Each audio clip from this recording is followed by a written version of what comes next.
लोकसभा चुनाव 2024 के लिए तैयारियां शुरू हो चुकी हैं। चाहे वो भारतीय जनता पार्टी हो, कांग्रेस हो, आम आदमी पार्टी हो या अन्य कोई भी दल हो, सभी अपनी अपनी तैयारियों में जुटे हुए हैं। इसके साथ साथ कुछ ऐसे लोग भी हमेशा चुनाव लड़ते हैं जो किसी भी पार्टी से नहीं लड़ते चुनाव, उन्होंने भी अपनी तैयारियां करनी शुरू कर दी है। ऐसे ही एक सज्जन है जिन्होंने बीते कल की अगर एक सोशल मीडिया पर अनाउंस किया कि मैं चंडीगढ़ से लोकसभा चुनाव लड़ने जा रहा हूं, और उन्होंने अपने 20 सूत्री एजेंडा भी सोशल मीडिया पर जाहिर करते हैं। पहले मैं उनका नाम बताऊंगा, उसके पहले उनका एजेंडा पढ़ के सुनाता हूं कि 2, 4, 10 एजेंडे नहीं 20 एजेंडे लेकर के वो आ रहे हैं चंडीगढ़ से लोकसभा चुनाव लड़ने के लिए। तो चंडीगढ़ से जो लोग लोकसभा चुनाव लड़ना चाहते हैं, चाहे वो भाजपा से हो, कांग्रेस से हो, आम आदमी पार्टी से हो, अकाली दल से हो, तो उनके लिए कहीं ना कहीं इस बार चैलेंज एक और बढ़ने वाला है। 4 के साथ साथ 5वां एक शख्स और भी है जो चुनाव लड़ने की तैयारी कर रहा है, और इनके एजेंडे भी बहुत अच्छे हैं। मैं कुछ एजेंडे पढ़ के सुनाता हूं। जो है कि सबसे पहले तो चंडीगढ़ को इनका एजेंडा जो है, सबसे पहला एजेंडा है कि चंडीगढ़ को पूर्ण राज्य का दर्जा दिलवाएंगे। उसके लिए जो भी काम करना पड़ेगा करेंगे। जनमत संग्रह जैसी योजनाएं हैं वो करेंगे। पूरे 5 साल के दौरान ट्राई सिटी को सिग्नल फ्री कराएंगे, क्योंकि ट्राई सिटी में हमेशा अक्सर जाम लगा रहता है, तो सिग्नल फ्री कराने का भी इनका मुद्दा है। ट्राई सिटी में जो महिलाएं काम करती है उनको 3 दिन की पेड लीव, विशेष दिनों के लिए पेड लीव दी जाएगी। ट्राई सिटी में जो बिजनेसमैन है, जो बिजनेस ओनर है, जो ट्राई सिटी से ही बिलोंग करते हैं, उनको कुछ जो खाली पड़े मकान है उनको एलोकेटेड कराएंगे। तो इन सारी बातें, ऐसे बहुत सारे और भी मुद्दे हैं, 20 मुद्दे हैं, मैं 2-4 मुद्दे आपको बताए हैं। तो इन्हीं से ही बात कर लेते हैं कि आखिरकार ये मुद्दे जो लेकर के आए हैं, जो बात रखी गई, किस तरीके से पूरे होंगे और कैसे होंगे, क्या एजेंडा रहेगा। तो बात कर लेते हैं। मेरे साथ मौजूद है यहाँ पे राणा जी, प्रताप राणा जी की बता दूं जानकारी कि इनकी मिसेज जीरकपुर नगर कौंसिल पार्षद है, और प्रताप राणा जी भी काफी पुराने जो है समाज सेवी भी हैं और पुराने पार्षद भी रहे हुए हैं। राणा जी, आपने कल सोशल मीडिया पे एक पोस्ट डाली कि चंडीगढ़ से आप लोकसभा चुनाव लड़ेंगे, किसी पार्टी से नहीं लड़ेंगे, निर्दलीय चुनाव लड़ेंगे। एजेंडा भी आपने डाल दिया, 20 आपने एजेंडा डाल दिया। तो पहले तो आप बता दें कि 20 एजेंडे हैं क्या क्या। 20 में मोटे मोटे जो बड़े एजेंडे आपकी नजर में है कि ये बड़ा एजेंडा है, वो क्या एजेंडे हैं? सबसे पहले तो आपके दर्शकों का मैं धन्यवाद करता हूं कि आप लोग जो है ये सोशल मीडिया पर ये देख करके मेरे पास आए हैं। आपके दर्शकों ने आपको या तो कहा होगा कि आप जाइए उनसे बात करें। देखिए, पहली बात तो मैं बता दूं कि मैं कोई राजनीतिक व्यक्ति नहीं हूं। शुरू से ही मैं समाज सेवा में रहा हूं। ठीक है कि हम समाज के काम करते रहे, राजनीतिक पार्टियों ने हमें मौका दिया। मेरी धर्मपत्नी वार्ड नंबर 1 से पार्षद है जीरकपुर में। एक ना मेरा कभी भी ये मोटिव नहीं रहा कि मैं आके मेन स्ट्रीम में आके या कोई इस तरह का विधायक का या लोकसभा का चुनाव लड़ूं मैं। एक ये मेरी मजबूरी है, मेरे को ये एक चैलेंज एक्सेप्ट करना पड़ रहा है। मजबूरी क्या है कि आपको पता है कि पिछले लगभग 7-8 साल से ये हमारे यहाँ की मुख्य समस्या है अंडरपास की, हरमलापनगर रायपुर कला। कई बार आपने उसके लिए अनशन भी किया है? बिल्कुल, मैंने 5 बार उसके लिए अनशन किया है, और जितनी बार भी अनशन किया तो राजनीतिक पार्टियों के लोग भी आते हैं वहां पर और प्रशासनिक अधिकारी भी आते हैं। आकर के सिर्फ एक कहते हैं ना आश्वासन देकर के, हाँ जी हम 3 महीने में करवा देंगे, 4 महीने में करवा देंगे, कह के चले जाते हैं, और उसके बाद समस्या वहीं की वहीं रहती है। इसके लिए हमने इतना मतलब काम किया है, मतलब आप ये समझ लो कि 0 लेवल से लेकर इसको हम 99 बुकरताल भी बैठ गए थे। हाँ जी, याद है कि बुकरताल बैठ गए थे कुछ टाइम के लिए। बिल्कुल। अब लेटेस्ट मैं आपको बताता हूँ, यहाँ पे चंडीगढ़ प्रशासन ना सारा उल्टा काम कर रहा है। कोई भी परियोजना बनती है, सबसे पहले क्या होता है कि जहां परियोजना तैयार होनी है वहां पे लैंड एक्विजिशन के लिए नोटिफिकेशन जारी की जाती है। लेकिन यहाँ प्रशासनिक अधिकारी या तो कोई इनका कोई ऐसा पॉलिटिकल मोटिव था या किस कारण से इन्होंने जो काम किया है, शुरू में तो इन्होंने जो है यहाँ पे नक्शे नुक्शे बनाए, रेलवे के साथ जो है इनका जो टाइप हुआ, हम आते जाते रहे, वहां की फाइल इधर की फाइल इधर। चलो, अब लास्ट में जाके ये लैंड एक्विजिशन की जो इन्होंने नोटिफिकेशन निकाली है, अगस्त में निकाली थी इन्होंने, 6 महीने अभी कल पूरे हो जाएंगे 6 फरवरी को। तो मैं अभी 8 दिसंबर को जो चीफ इंजीनियर साहब हैं चंडीगढ़ के, उनसे मैं मिला था।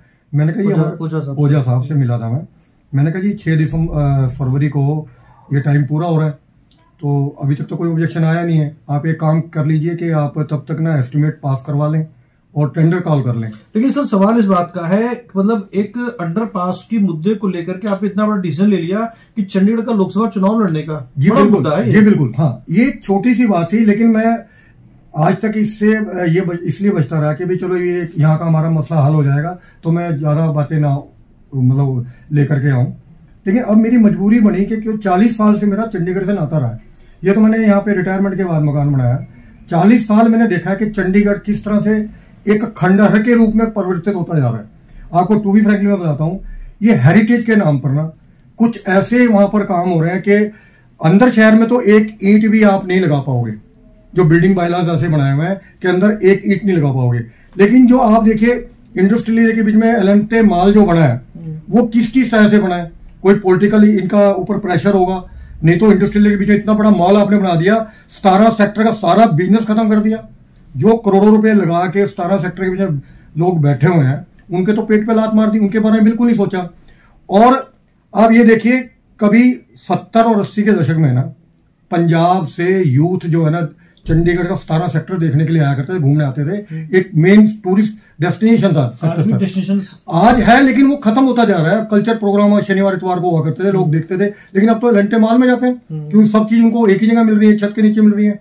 17 का जो क्रेज था वो खत्म कर दिया। चलिए आगे बढ़ते हैं। मतलब ये तो 17 के बाद आपने जो संकल्प पत्र जाहिर किया अपना वो काफी बड़ा है। 20 आपने लिखा दिया है कि चुनावी संकल्प पत्र सांसद चुने जाने के बाद चंडीगढ़ का सुंदर से पूर्ण राज्य का दर्जा दिलवाएंगे। कैसे दिलवाएंगे? पूर्ण राज्य का दर्जा मैंने आपको बताया, पब्लिक रेफरेंडम लेके आएंगे जो पूरा ट्राई सिटी है।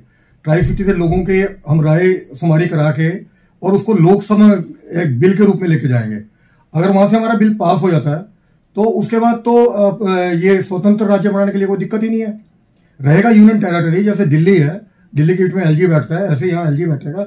लेकिन एक यहाँ मुख्यमंत्री होगा, यहाँ का अपना चीफ सेक्रेटरी होगा, अधिकारियों का अपना एक कैडर होगा। जो चंडीगढ़ के लोग हैं अपनी समस्याओं के लिए यहाँ पे उनको जूझना नहीं पड़ेगा। अभी क्या है कि एडवाइजर टू गवर्नर है, वो उनके पास फाइल जाती है, फिर वो ज्वाइंट सेक्रेटरी होम बैठे हैं उनके पास फाइल जाएगी, फिर स्पेशल सेक्रेटरी होम के पास जाएगी, फिर सेक्रेटरी होम के पास जाएगी, करते करते फुटबॉल मैच होता है। फुटबॉल मैच होता है एग्जैक्टली। और वो उस काम में जो एक दिन का काम होता है जो सीएम ने निकालनी होती है उसको 6-6, 7-7 महीने लग जाते हैं। तब तक फिर क्या होगा, जो लोकल सिटिंग एमपी है वो कहती नहीं ऐसा नहीं कि आप जीत जाओगे, ये जो क्या नाम है आपका चंडीगढ़ का वो बढ़ जाए, नहीं दायरा बन जाए, फिर आप सीएम बन जाओ। नहीं, वो तो चलो देखिए जी, उसके बारे में वो तो लोगों ने चुनना है। मैं तो एक रास्ता दे रहा हूं लोगों को। मैं जो बता रहा था कि उसके बाद क्या होता है, जब फाइल वहां से अप्रूव होकर आती है ना, जो सिटिंग एमपी यहाँ पर बैठा हुआ ना वो कहता है नहीं भाई ये मैं नहीं मैं दूंगा। आपके सामने उदाहरण है, मेट्रो का जो प्रोजेक्ट है 10 साल पहले आया था। जब हमारी मैडम किरण खेर, श्रीमती किरण खेर जब यहाँ पर एमपी बनी, उन्होंने इस प्रोग्राम को ड्रिल कर दिया कि यहाँ जरूरत नहीं है मेट्रो की, यहाँ पर ये छोटा शहर है, कोई जरूरत नहीं है। आज लोग त्राही कर रहे हैं, ट्रैफिक जाम हो रहा है। बिल्कुल, इसमें तो और नहीं है। अब फिर चुनाव आ रहे हैं, अब फिर वो डीपीआर क्लियर हो गई, हमने ये सर्वे करा लिया। ये चुनाव के टाइम में ही क्यों होता है? सपने दिखाए जाते हैं, चपने दिखाए जाते हैं। हाँ, ये खबरें दिखाई जाती हैं ताकि लोग प्रभावित हों। दूसरा पॉइंट आपने लिखा है इसके अंदर कि 5 साल के कार्यकाल में पूरी ट्रेजिक को सिग्नल फ्री कराऊंगा। इसका पूरा रोड मैप मेरे पास है। बिल्कुल है, मेरे पास रोड मैप है, लेकिन मैं देखो आपके साथ शेयर कर रहा हूं। अब आप देखना इसको कितनी पॉलिटिकल पार्टी इसको चुनाव में मुद्दा बनाएगी। ये तो जब चंडीगढ़ ली कार्गो ने जो इसको डिजाइन किया था उस टाइम एक यहाँ पे एग्जांपल सेट करके गए थे। बड़े बड़े इंजीनियर यहाँ पे कितनी तनख्वाह ले रहे हैं, लाखों रुपया सरकार दे रही है उनको, लेकिन इनको पता है कि लोग यहाँ पे रोज 2-2 घंटे ट्रैफिक जाम में फंसते हैं और उसको इंप्लीमेंट नहीं कर पा रहे। मेरी इस बारे में बात भी हुई। आप देखिए कभी 15 सेक्टर में जाइए आप, मध्य मार्ग के ऊपर वहां एक अंडरपास बना हुआ है, तो ये पूरे मध्य मार्ग पे बन सकता है जितने कनेक्टिंग है। 17 से 19 है, 18 से अपना 9 आ गया, तो बीच में से अंडरपास सारी जगह बना दिया जाए तो चौक के ऊपर आपको रेड लाइट लगाने की जरूरत नहीं है। ये तो बहुत सिंपल है। इनके दिमाग में ये बातें क्यों नहीं आती? ऐसे ही जितने भी हमारा तो शहर इतना बढ़िया बना हुआ है, हर जगह स्क्वायर है। कोई ऐसा नहीं कि पुराना शहर है, गलियों में से मतलब कोई हमने अंडरपास निकालना है, कुछ है, बिल्कुल क्लियर है। तो ये बहुत सिंपल है करना, और 5 साल में मैं इसको करके दिखाऊंगा। कहते हैं आदमी की विल पावर होनी चाहिए, अफसरों से काम लेना आना चाहिए, लेके हम दिखाएंगे आपको। एक आपने चौथा पॉइंट आपका है, एक तो मेट्रो का था वो अब डिक्लेयर कर दिया। चौथा पॉइंट आपका गरीब लोगों के लिए नीति निर्धारित की जाएगी, स्लम क्षेत्र बनने नहीं देंगे चंडीगढ़ में। एग्जैक्टली। अभी क्या है कि हर बार क्या होता है कि जो वीकर सेक्शन है, झुग्गी झोपड़ी वाले हैं, उनको सरकार हाउसिंग बोर्ड के मकान वगैरह बसाने का काम करती है, लेकिन वो फ्री होल्ड नहीं, अभी तक नहीं है, फ्री होल्ड नहीं है, वो उनकी डिमांड चलती रहती है। लेकिन एक जगह से उनको उठा के वहां बिठा दिया जाता है, उसके बाद क्या होता है फिर स्लम बन जाता है। अब हम एक ऐसी पॉलिसी लेके आएंगे कि जो इंटरनल एरिया, जो चंडीगढ़ का जो इंटरनल एरिया है, वहां पे जितने भी झुग्गी झोपड़ी वाले बैठे हैं उनको एक बार उनके लिए हमने आवास की व्यवस्था करनी है, चंडीगढ़ हाउसिंग बोर्ड से आवास की व्यवस्था करने के बाद, और अधिकारियों को इस वक्त निर्देश दिए जाएंगे जिसके एरिया में दोबारा से झुग्गी झोपड़ी या स्लम बनेगा वो जिम्मेदार होगा। वहां का एसएचओ भी जिम्मेदार होगा, वहां का पार्षद भी जिम्मेदार होगा, और वहां के जितने भी अधिकारी होंगे जो वो जिम्मेदार होंगे। मैं दर्शकों को एक बार क्लियर कर दूं कि ये जो बातें हो रही हैं, ये प्रताप राणा जी ने लोकसभा चुनाव 2024 लड़ने के लिए अपना 20 सूत्री एजेंडा पेश किया है। अभी ये बातें हो रही हैं, कहीं आप ये मत समझ लेगा कि ऐसा होने ही वाला है, क्योंकि ये चुनाव लड़ेंगे, चुनाव लड़ने के लिए और भी लोग आएंगे सामने, अभी और भी बात करते हैं, तो इस बात को ध्यान रखिएगा। ये एजेंडा है, एजेंडा अगर आपको अच्छा लगा तो ये चुनाव में खड़े हो, इनको वोट जरूर कीजिएगा। और भी बात करते हैं, आप जो एजेंडा डालो मैं उस पर बात कर रहा हूँ, इसलिए क्लियर कर रहा हूँ ताकि जो लोग चंडीगढ़ के निवासी हैं उनको पता चले कि जो एजेंडा इनका है उस पर काम कैसे होगा। जनरली आमतौर पर क्या होता है, पार्टियां अपना रोड मैप तो दे देती है, लेकिन उसका रोड मैप करेंगे कैसे वो नहीं बताती बिल्कुल भी। एक आपका था एजेंडा की सभी कॉन्ट्रैक्ट कर्मचारियों को जिनके 240 चंडीगढ़ के सभी कॉन्ट्रैक्ट कर्मचारियों को 240 दिन की नौकरी हो चुकी है उनको नियमित किया जाएगा। भविष्य में कोई भी कॉन्ट्रैक्ट कर्मचारी सरकारी विभाग में कार्य नहीं करेगा, सीधे नियमित कर्मचारियों की भर्ती की जाएगी। क्या ऐसा पॉसिबल है? बिल्कुल पॉसिबल है, हमारे टाइम में भी पॉसिबल था, अब क्यों नहीं हो सकता पॉसिबल? अब क्या है, देखिए आप मेरी बात सुनिए, काम तो कॉन्ट्रैक्ट बेस का कर रहा है चाहे रेगुलर बंदा कर रहा है, काम तो सरकार का हो रहा है ना। या तो आप कह दीजिए कि हमें जरूरत नहीं है कर्मचारियों की, जब आपको जरूरत है तो उनको नियमित तौर पे आप ठीक है उनका प्रोबेशन पीरियड रख दीजिए कि 5 साल का प्रोबेशन पीरियड है, उसके बाद हम आपको जो है कंफर्म करेंगे। 5 साल तक उसको प्रोबेशन पीरियड में रखो, उसका आचरण देखिए कैसा है कर्मचारी का, उसके बाद उसको कंफर्म कीजिए, उसमें क्या दिक्कत क्या है। एक और है आपका, चंडीगढ़ के वरिष्ठ नागरिकों को बुढ़ापा सम्मान पेंशन हरियाणा पंजाब के तरीके से उपलब्ध कराई जाएगी। तो इधर जब आपका पूर्ण राज बन जाएगा तो अपने आप मिलने शुरू हो जाएंगे। ये तो पॉइंट ऑफ बात की बैठ है। एक आपका 10वां पॉइंट है, बहुत जबरदस्त पॉइंट है कि चंडीगढ़ शहर में कार्यरत सभी महिलाओं को, चाहे वो सरकारी कर्मचारी या फिर किसी प्राइवेट संस्थान में कार्यरत हो, दिहाड़ीदार मजदूर हो, सभी महिलाओं को महीने में 3 दिन का विशेष अवकाश दिया जाएगा, जिसमें उनका किसी प्रकार का वेतन नहीं काटा जाएगा। आई होप सो कि मैं जो समझ रहा हूँ इसमें अभी शीतकालीन सत्र में महिलाओं का जो मेंस्ट्रुअल लीव की आप बात करना चाह रहे हैं, जिसका स्मृति ईरानी ने भी विरोध किया था कि ये गलत है पूरी तरीके से, ये कोई स्त्रियां कमजोर नहीं है। देखिए मैं बता रहा हूं कि जो मैंने शुरू में एक लिखी है लाइन उसमें जो मैंने सोशल मीडिया डाला कि कोई भी राजनीतिक पार्टी मेरे एजेंडे को फॉलो नहीं कर पाएगी। ये एक आजाद उम्मीदवार के तौर पे जो मैं चैलेंज कर रहा हूँ इसलिए कर रहा हूँ क्योंकि देखिए एक तरफ तो आप महिला सशक्तिकरण की बात करते हैं, दूसरा महिलाओं को जो जिस चीज की जरूरत है उस तरफ आप उसका विरोध करते हैं। तो ये दोहरी रणनीति महिलाओं के बारे में एक महिला जो मंत्री होके कह रही है, ये बहुत दुखद है। और हमारा यहाँ पे देखो पूर्ण राज्य बनेगा, हम स्वतंत्र होंगे और महिलाओं के लिए हम 3 दिन की स्पेशल लीव देंगे। एक और भी आपने लेंडर महिलाओं को सीटों की बसों में मुफ्त यात्रा दी जाएगी। तो ये जीतने के बाद आप मतलब चंडीगढ़ पेरा फ्री में रहेगा या चंडीगढ़ बस कहीं भी जाती है वहां तक देंगे पूरा? नहीं, इसके बीच में जो इसमें ये क्लियर नहीं ना आपका एजेंडा। देखिए मैं क्लियर कर देता हूँ। देखिए जो पूर्ण राज्य बनेगा उसको बनने में थोड़ा टाइम लगेगा, उसमें 3 साल लगेंगे 4 साल लगेंगे, ये तो हम साथ के साथ इम्प्लीमेंट करेंगे। सीटीओ की बस में सीटीओ की बस कहीं भी चंडीगढ़ जाती है, चंडीगढ़ के एरिया में, लोकल एरिया में, जहाँ से ट्राई सिटी एरिया में दिहाड़ी पे कोई महिला जाती है या किसी फैक्ट्री में काम करती है उसको फ्री बस सर्विस दी जाएगी। एक आपका एजेंडा चंडीगढ़ के रेडी फॉर क्रेडिट कार्ड में जाएगा, 24 घंटे लेने पर कोई ब्याज नहीं लगेगा। हाँ, इसका कारण ये है कि मैंने बहुत सारे बेचारे ये देखे सब्जी वाले और ये जो दूसरे छोटे छोटे काम करते हैं रेडी पे, इनका क्या होता है कि इनका एक तरह से ना एक रोज कुआं खोद के रोज पानी पी रहे हैं। ये बेचारे ब्याज पे पैसे पकड़ते हैं, फिर मंडी से सब्जी लाते हैं, शाम को बेच के ना वो ब्याज समेत उसको मूल समेत मतलब ब्याज देके आते हैं उसको। वो एक सर्कल सा बना हुआ है, कल फेर उठाने हैं उगाही टाइम, और ये बहुत बड़ा बिजनेस यहाँ पे चल रहा है, मैंने देखा है यहाँ पे ट्राई सिटी में बहुत बड़ा बिजनेस है और मोटा ब्याज आता है उसमें। तो हम ये चंडीगढ़ स्टेट कोऑपरेटिव बैंक बना हुआ है, इसके क्रेडिट कार्ड बना के जो रजिस्टर्ड जितने भी वेंडर्स वाले हैं उनको उसका मेंबर बनाएंगे। आप उससे जो 24 घंटे की जो लेन देन करेंगे, जैसे आप सब्जी लेने 26 में गए, आपने ली 5,000 की सब्जी, शाम को आपने जमा करा दिए, कोई आपका ब्याज नहीं लगेगा उसके ऊपर। ये स्कीम हम लेके आएंगे। एक आपका इसमें पॉइंट नंबर 16 है, जिन चंडीगढ़ वासियों का पिछले 10 वर्ष से चंडीगढ़ में अपना व्यापार है या किसी लघु इकाई में कार्यरत हुआ किराए के मकान में रहते हैं, उनको खाली पड़े सरकारी मकान अलॉट किए जाएंगे। तो आप कैसे कर देंगे सरकारी मकान? नहीं, इसका मैं आपको बताता हूँ क्या है, इसकी बड़ी प्रक्रिया है। प्रक्रिया है क्योंकि चंडीगढ़ जो चंडीगढ़ हाउस अलॉटमेंट कमेटी जो है वो चंडीगढ़ प्रशासन की है, उनकी मेंटेनेंस जितनी भी है वो चंडीगढ़ प्रशासन करता है।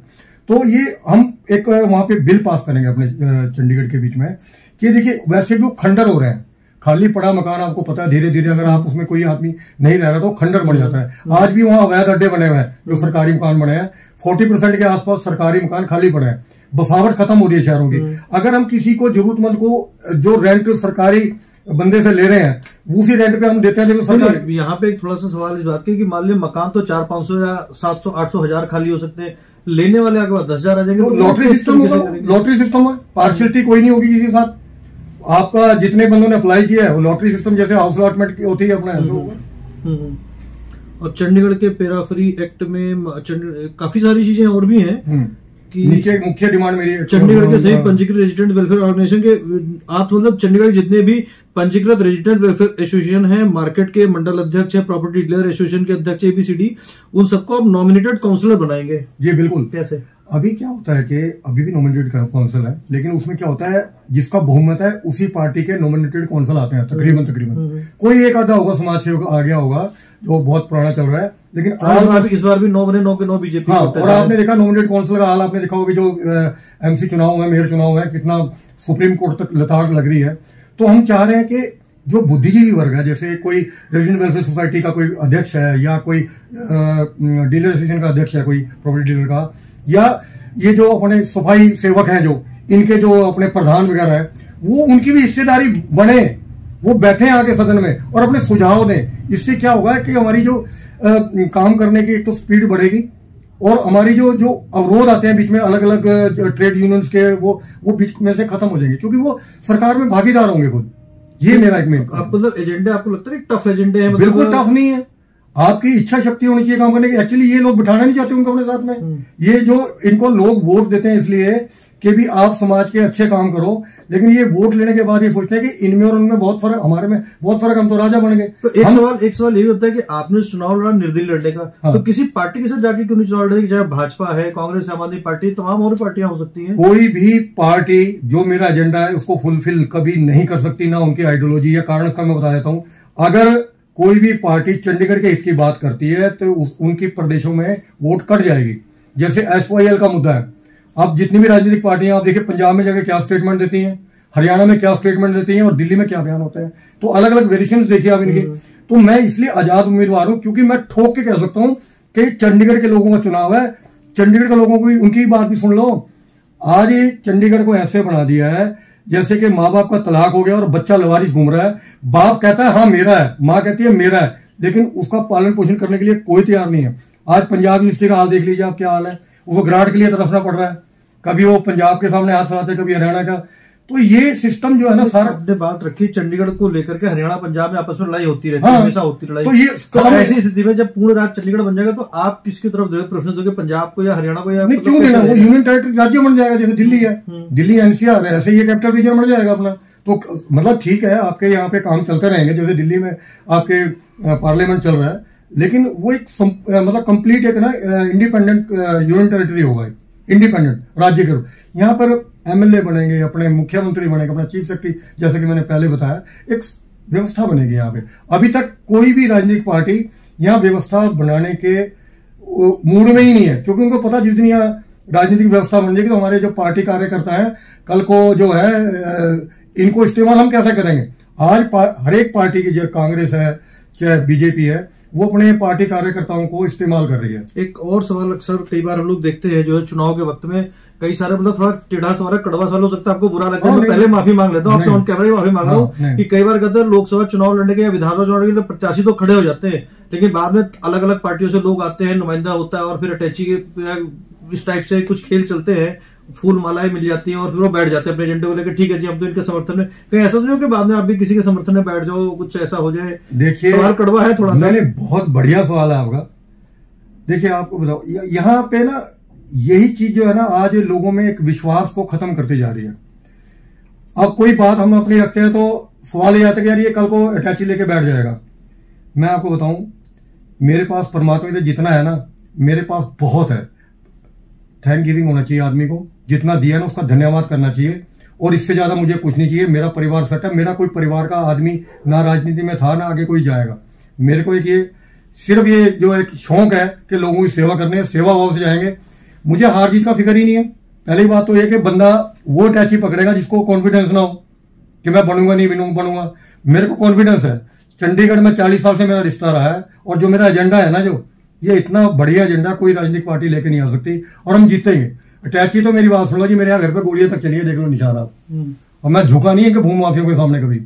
चाहता तो मैं भी टैची पकड़ के अपनी जान से डरता मैं, लेकिन नहीं, मुझे अपनी जान की परवाह नहीं है, मुझे समाज की परवाह है। लोग बहुत आते हैं, पता नहीं कितने सिकंदर वर्ग के जैसे लोग आके चले गए, आज उनका नाम जो है ना किसी का विलेन के तौर पे, किसी का हीरो के नाम पे गिना जाता है। इसी तरह मेरी भी इच्छा है कि जब हम इस दुनिया को छोड़ के जाएं तो लोग याद करें कि भी हाँ, एक ये आदमी था जिसने समाज के बारे में सोचा है। मुझे क्या जरूरत पड़ी थी, अब मैं 5 बार अनशन रखा है यहाँ पे, मैंने भी कई बार कवर किया खुद व्यक्तिगत तौर में। आज तो बंदा रोटी खा के नहीं बैठ सकता धरने में, तो अनशन करना तो बहुत बड़ी बात है। मैं ये तारीफ की बात नहीं कर रहा, एक मेरा जज्बा है कि मैंने समाज की, जब मैं रिटायर हुआ था मैंने ये सोच लिया था, परिवार वालों को मैंने कह दिया था, अब मैं समाज के लिए हूं, जितने दिन भी जीऊंगा, जितने दिन की जिंदगी समाज के लिए है, मेरा अपना कुछ नहीं है। कुछ कहना चाहे आप, चंडीगढ़ के लोगों से अपील करना चाहें आप? इस वक्त अभी लोकसभा चुनाव की घोषणा हुई नहीं है, होने वाले कुछ दिनों के अंदर हो जाएगी, 10-15 दिन के अंदर घोषणा हो जाएगी, तो उस वक्त जो चुनाव के संबंध जो वो लग जाती है, तो आप कुछ कहना चाहें अभी? आपके माध्यम से मैं चंडीगढ़ के लोगों से सिर्फ इतना कहना चाहता हूं कि ये जो लोकसभा चुनाव है, ये किसी राजनीतिक पार्टी के ऊपर डिपेंड ना हो, ये आपका अपना चुनाव है। इस बार आपने अपने आप को वोट देनी है।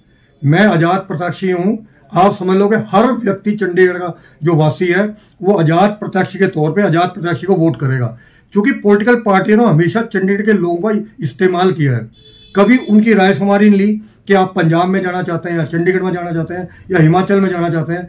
ये तो जब से अपना हरियाणा पंजाब अलग अलग हुआ है, चंडीगढ़ के साथ जो है ना बहुत ज्यादा मैं कहूँ दुर्व्यवहार लोगों के साथ हुआ है।